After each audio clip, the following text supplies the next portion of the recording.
You all sing beautifully. To all members and guests of the Williamsburg community, I present to you a true patriot and author of our Declaration of Independence, my friend, Mr. Thomas Jefferson.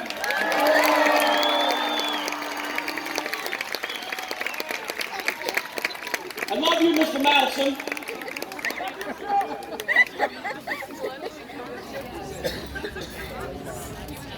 In Congress, July 4, 1776, a declaration by the representatives of these United States of America.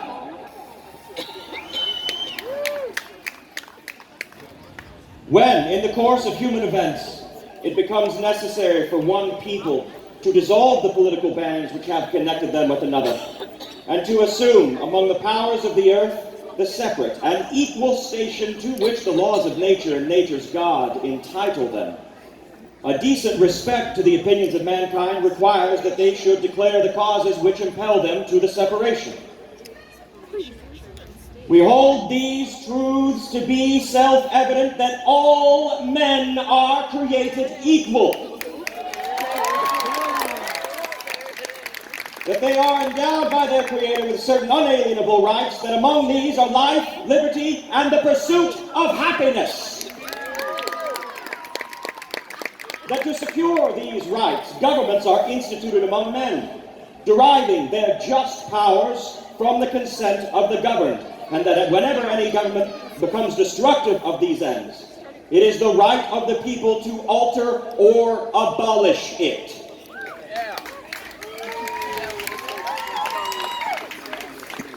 And institute new government, laying its foundations on such principles and organizing its powers in such form as to them shall seem most likely to affect their safety and their happiness.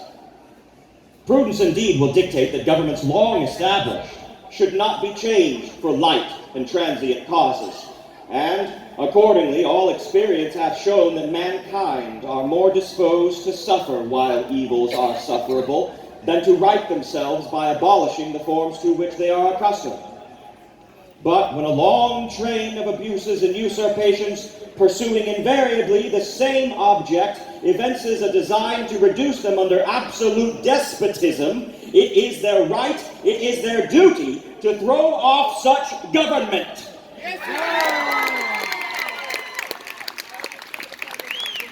And provide new guards for the future of our security.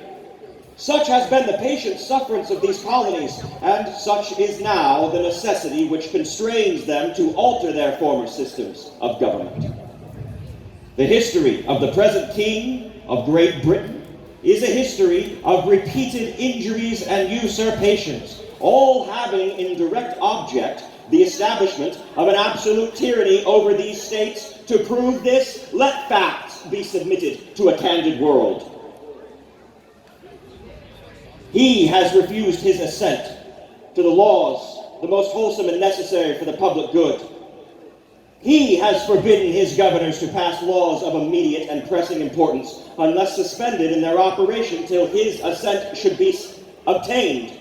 And when so suspended, he has utterly neglected to attend to them. He has refused to pass other laws for the accommodation of large districts of people, unless those people would relinquish the right of representation in the legislature, a right inestimable to them and formidable to tyrants only. He has called together legislative bodies at places unusual, uncomfortable, and distant from the depository of their public records, for the sole purpose of fatiguing them into compliance with his measures. He has dissolved representative houses repeatedly for opposing with manly firmness his invasions on the rights of the people. He has refused for a long time after such dissolutions to cause others to be elected, whereby the legislative powers, incapable of annihilation, have turned to the people at large for their exercise, the state remaining in the meantime exposed to all of the dangers from invasion without and convulsion within. He has endeavored to prevent the population of these states for the purpose of obstructing the laws of naturalization of foreigners. refusing to pass other laws to encourage their immigration hither, and raising the condition of new appropriation of lands. He has obstructed the administration of justice by refusing his assent to laws for establishing judiciary powers. He has made judges dependent on his will alone. For the tenure of their offices, the amount and payment of their salaries, he has erected a multitude of new offices, and sent hither swarms of officers to harass our people and eat out their substance. He has kept among us, in times of peace, standing armies without our consent. He has effected to render the military independent of and superior to the civil power. He has combined with others to subject us to a jurisdiction foreign to our Constitution, unacknowledged by our laws, giving his assent to their acts of pretended legislation.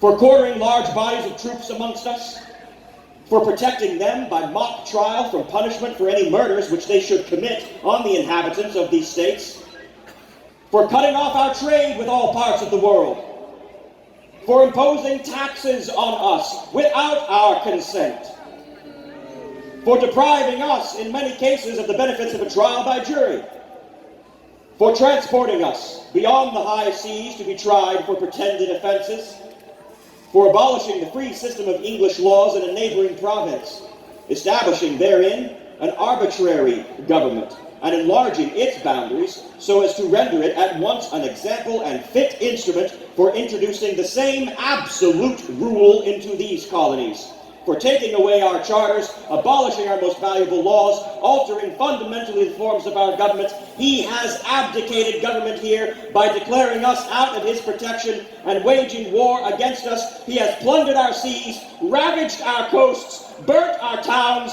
and destroyed the lives of our people.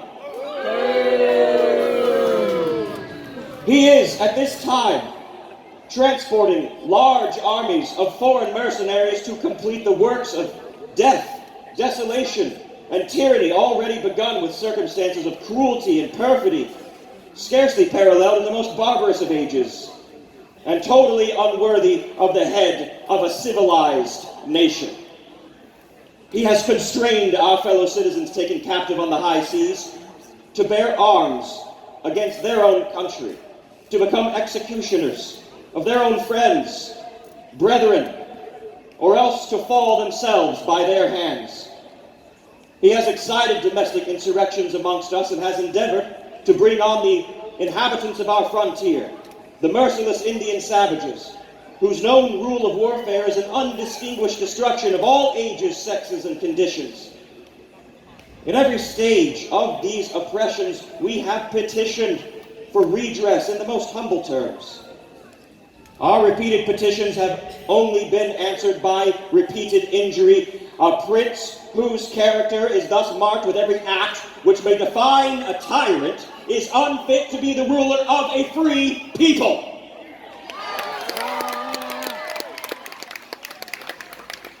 Nor have we been wanting in our attentions to our British brethren. We have warned them from time to time of attempts by their legislature to extend an unwarrantable jurisdiction over us. We have reminded them of the circumstances of our immigration and settlement here. We have appealed to their native justice and magnanimity, and we have conjured them by ties of our common kindred to disavow these usurpations, which would inevitably interrupt our connections and correspondence, and they too have been deaf to the voice of justice and consanguinity. We must, therefore, in the necessity which denounces our separation, hold them, as we hold the rest of mankind, enemies at war, and at peace, friends.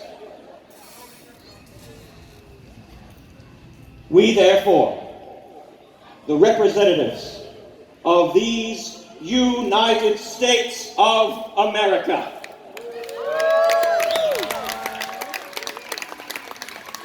in Congress assembled, appealing to the supreme judge of the world for the rectitude of our intentions, do, in the name and by the authority of the good people of these colonies, solemnly publish and declare that these united colonies are and of right ought to be free and independent states. that they are absolved from all allegiance to the British Crown, that all political connection between them and the state of Great Britain is and ought to be totally dissolved.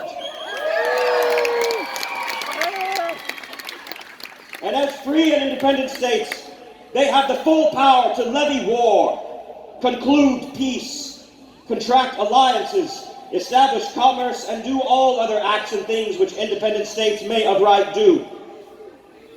And for the support of this declaration, with a firm reliance on the protection of divine providence, we mutually pledge to each other our lives, our fortunes, and our sacred honor.